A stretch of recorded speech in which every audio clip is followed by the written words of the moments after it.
லோமுத்துக்குமாரா போற்றி போற்றி. நாம் தினம் ஒரு ராசியினுடைய பலன்களை, ஆண்டு பலன்களை பார்த்து கொண்டிருக்கிறோம். அந்த வரிசையிலே மீனராசி என்பவர்களுக்கு 2026ஆம் ஆண்டு எப்படி இருக்கும் என்பதை தெரிந்து கொள்வதில் நாம் அனைவரும் ஆர்வமாக இருக்கிறோம். அனைவருக்கும் மாட்டுப் பொங்கல் நல்வாழ்த்துக்கள்.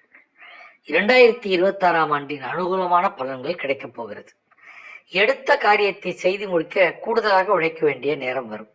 அதே நேரத்தில் திட்டமிட்ட பணிகளை முடிக்க முடியாதபடி தாமதமும் ஏற்படும். அடுத்தவர்கள் பற்றிய வீண் பேச்சுகள், விமர்சனங்களை நீங்கள் தவிர்ப்பது நல்லது. தொழில் வியாபாரத்தில் லாபம் அதிகரிக்க கூடுதலான முயற்சிகள் செய்ய வேண்டியிருக்கும். தேவையான உதவிகள் கிடைக்கும். வாகனங்கள் வாங்க விற்க எடுக்கும் முயற்சிகள் தாமதத்திற்கு பின்பே நடந்து முடியும். கடன் பிரச்சனைகள் கட்டுப்பாட்டில் இருக்கும்.